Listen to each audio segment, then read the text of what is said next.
Hello, everyone. This is Jenny Dial with the Busy Bookstore author interview. Had always have a glitch. Never put me in the driver's seat anymore. I'm mechanically disinclined at moments, but I just wanted to invite you all here to spend some time with me and my new author that I'm going to be speaking with today. I'm very happy to have you all. Um, this gentleman has written a military fiction novel. It's called Only the Dead, and it looks very, very, very intriguing. I'm kind of excited to read it myself. I've only gotten excerpts from it. His name is Warren Whitmer, and I'm going to bring him on to say hello and get started. Hello, Warren. How you doing today? I'm doing great today, thanks. Good. So why don't you give us just a brief bio of just a little bit? I know you have a very extensive background, but give us a little uh, small snippet of who you are and where you've come from and what you've been up to. Yeah, okay. I am originally from a small town in South Carolina. I grew up with a foot in each world. I was a nerd and I was also very much a country boy. So I did everything from playing Dungeons and Dragons with my friends to going fishing and hunting. And I loved both. Um, when I graduated high school, I joined the Army. I enlisted after serving a little over 4 years as an enlisted soldier. I got out of the Army at the rank of sergeant, went back to college, got a degree in economics, thinking I wanted to be a stockbroker. And thank God I didn't do that. I went back on active duty with the Army and was branched into intelligence branch. And I worked for a little over 20 years as an intelligence officer, including multiple combat tours to the Middle East and some operations in Central America. Um, I retired from the Army and worked as a civilian intelligence analyst for the Department of Defense for about 10 years after that. And then I was in a financial position where I could afford to do seasonal work. I now just do seasonal work, part time stuff as a computer simulations operator. And I thought this is the perfect time to launch a writing career. So that's what I'm doing. Well, your background is I am happily married. truly interesting. Yeah. Um, but have you Um, always wanted to write? Like, did you want to write before, and this just, all right, now is the oh, yeah. time, or have you tried to write before and didn't work out? Yeah, a lot of both. I started writing when I was about the second grade. First of all, I was Um, captivated by song lyrics, and I tried to write little poems based on the song lyrics that I'd heard. And I threw them all out at some point. I wish I still had them. They would have been cute. And then I tried my hand at writing short stories. I've actually had exactly one short story published. I oh, published a good. children's book a little over 10 years ago, and that was a commercial flop. If you could make 35 mistakes in publishing books, I made 32 of those 35 on my first book. So hopefully I'll score less than 20 on this next. This is my first full length novel, but I've always been fascinated by the power and the beauty of the written word. And it my first real memory of being blown away by that was watching a Western movie called El Dorado with John Wayne and James Caan. James Caan's Yep. character recites Edgar Allan Poe's poem El Dorado, and I was probably about the third grade when I heard that, and I was just blown away by it. And so I still wanted to read poetry by Edgar Allan Poe and things like that. Like I said, if you can imagine a guy who's 60% nerd, 60% redneck, that's me. But you know what? So I think it marries beautifully. It's funny that you mentioned the children's books because a lot of people think it's really easy to write a children's book. And coming from the same genre, it's really not that easy, and No. it's a challenge in its own way. And we might get you to resurrect that and see what we could do with it. But that I'm Okay. from the school that the kids need to start. Um, I think we talked about this a little bit before. My book is about a pilot and a dog, and that's who they are. The dog doesn't have any superpowers. He's a dog, and Hmm. he is my dog, Yeah. actually. That's why I penned him after. My dog just sleeps more than the dog in my Mhm. book. But Yeah. I want kids Okay. to read, and I want them to be able to comprehend what they're reading, so that when they get to the age where they can read your book, um, we can get a little bit of the written word into their head instead of on their screens. So Yeah. that's a good thing. So when you started to write, what did your family think? Uh, my wife was fairly supportive, but not 100%. She had some reservations. We have three sons. They're all grown and gone now. They were completely indifferent. None of them read what I write. Yeah, Uh, Most of my friends don't read what I write. So um, I've had the support of my wife, and that has been very important. She hasn't gone out and got a business degree to handle the business ends of things or any, but she's always been very good about when I say, "Hey, I need to go to a writers' conference this weekend," or "I need 4 hours alone in the study today." She doesn't put up any objections to that. that's Um, wonderful. And and the family's I've had a funny. very Good.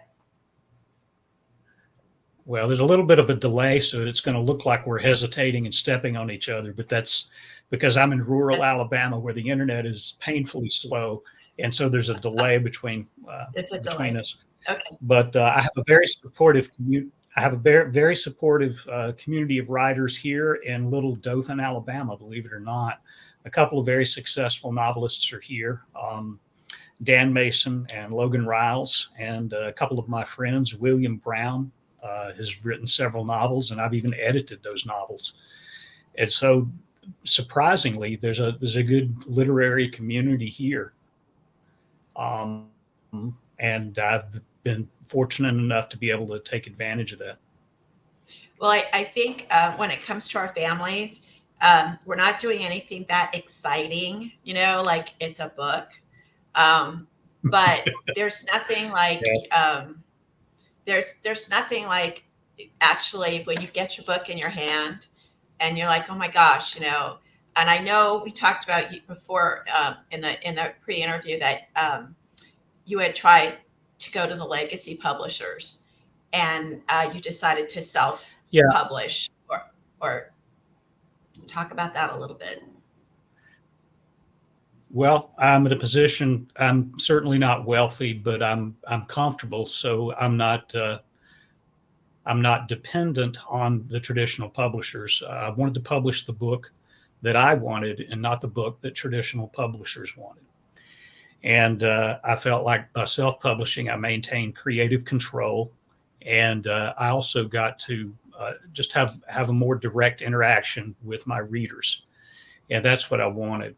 With my children's book, although it was a commercial flop, the book signings I had where I put the book in hands of parents and children, and to see the look on their faces, and I'm like, yeah, I can trade a few bucks for having a more direct relationship with my readers. I can tolerate that. You Um, just encapsulated it exactly right about being a indie writer and book publishing yourself. And I like the fact that the filters are back into the hands of people that if they like it, they like it, and if they don't, they don't. And they're not a formulaic, here's a story. The yeah. character has got blonde hair instead of dark hair, Mhm. and he lives in Massachusetts instead of New York.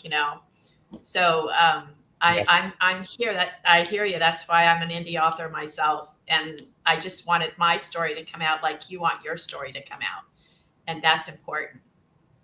So, Yeah. okay, so let's get And into one your of the things book. I want, Oh, go ahead. Yes. okay. Now you go ahead. The delay is making No, this I pretty just wanted to interesting, but get go your ahead. book in, but if you have something else you wanted to add to it, please feel free.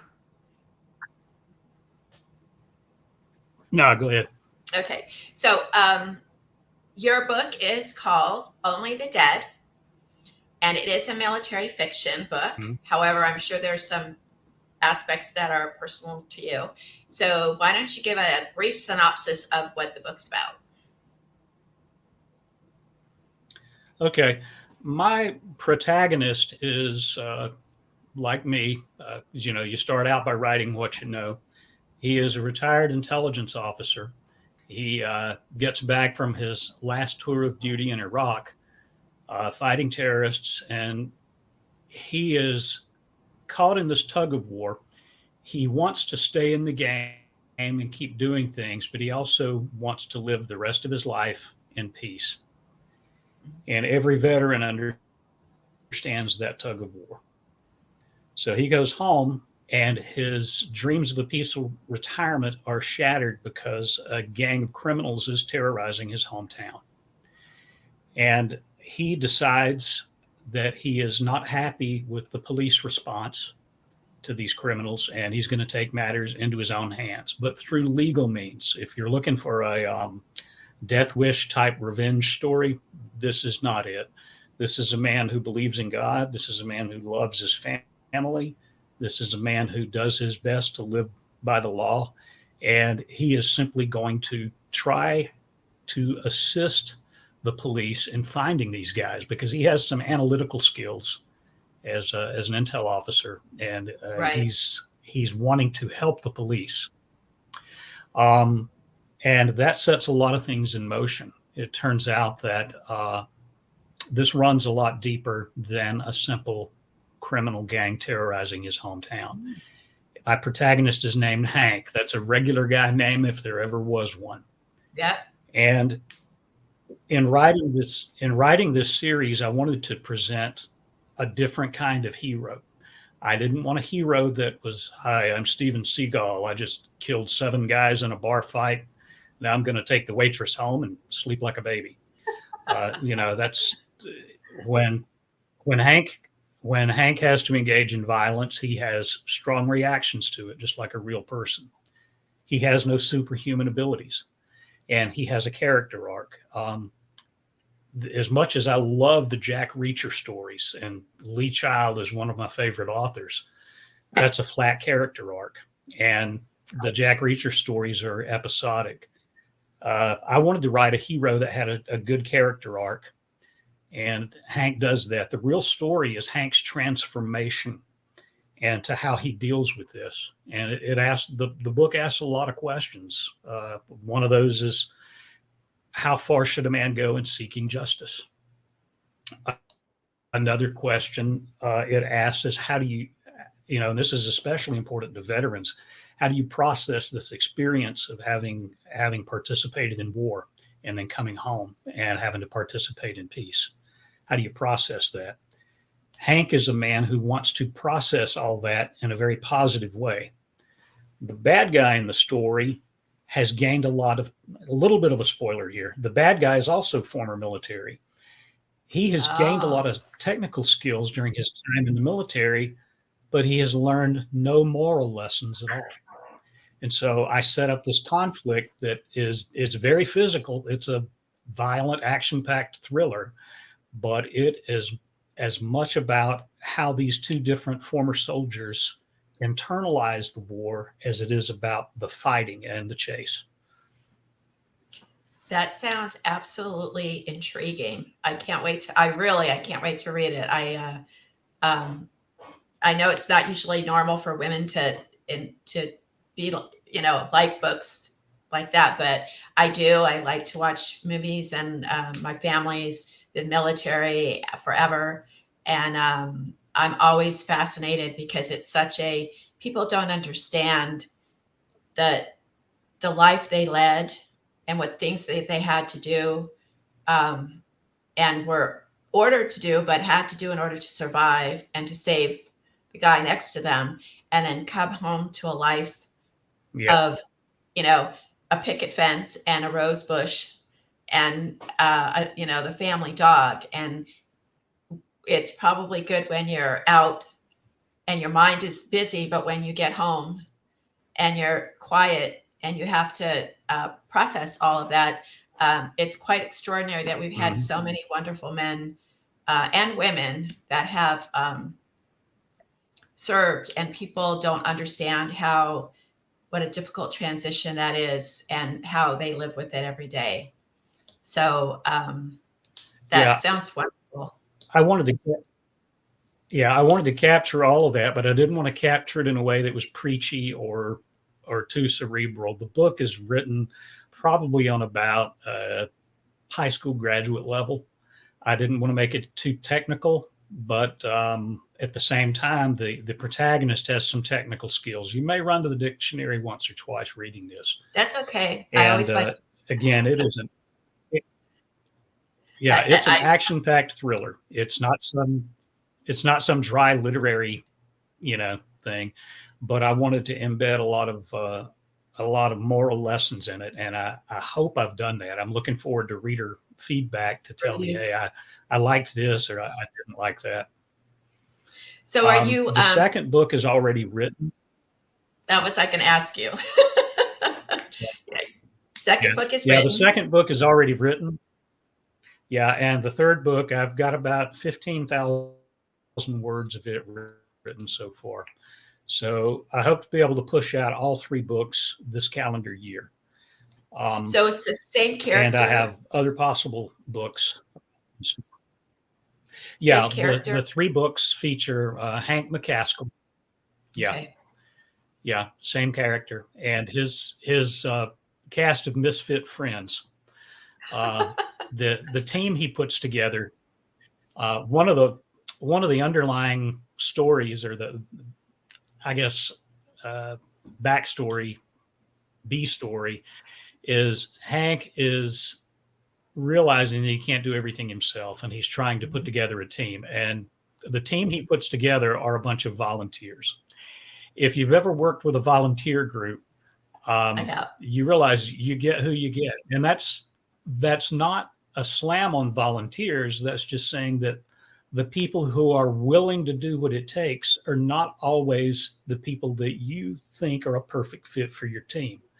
But if they're willing, that's what you go with. And so Hank assembles his team of misfits to go after this gang of criminals. That's developed more in the second book. The first book is really more about Hank's solo efforts to do this.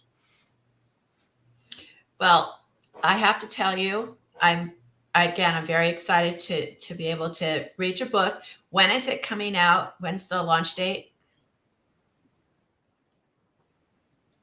Yeah, we're looking at a launch date of May 11th, which is a Saturday. Okay. Barring technical delays or legal problems or rural Alabama internet speeds, it'll be coming out on May 11th. Are you doing a online as well? Are you going to do it at a bookstore or just online at this point? Excuse me. No, I'm going to sell on both. I'm going to sell Oh, both hard copy and online. Yeah, okay. Um, yeah. so My website is. go ahead. This is going to be one of your more interesting interviews because we're stepping all over each other. But again, it's not us. It's just the reality that I live with daily. Um, my website is freshoffthevinemedia.com, all run together, all lowercase, freshoffthevinemedia.com. I'm just getting started in this, so it's not very well developed yet, but I think you'll find out more details about the book and everything you need to know if you go there. Okay, so we're going to jot you down, make sure we have you on the 11th. Warren is going to be a part of the Busy Bookstore. We're going to have his book on there as soon as we get a hold of it. You're going to be able to see him on all of the social medias, Facebook, I'm sure Instagram. And I also have an indie bookstore Instagram and Facebook, so he'll be featured on there. And I hope everybody, this is such a great gift for Father's Day is coming up. Think of it as being a gift to your favorite dad, your son. Anyone that has served in the military will probably appreciate it. And actually, you know what? There are lots of women out there. I don't know if I speak for all of them, but that were married. I'm married to a Navy guy. Sorry, and but family was all military, and we like to read about that too, because it strengthens us and helps us understand our men. So I don't know what happened. Hold on, guys. Oh my gosh, that was crazy. I always have a glitch. Yeah. I tell you, it makes me makes Yeah. us real. Okay, so everybody take it down. Only the Dead by Warren Whitmer. I want you guys to have some time to write that down. And Warren, thank you so much for spending this time with me. You guys are going to be able to see this on all of his platforms. And one day I hope I get to meet you in person. And I'm waiting for the other 2 books. Well, thank you, Jenny. It's been a pleasure. Appreciate it. Okay, sir. Thank you, everyone. And we'll see you next time on the Busy Bookstore author interview. Thank you.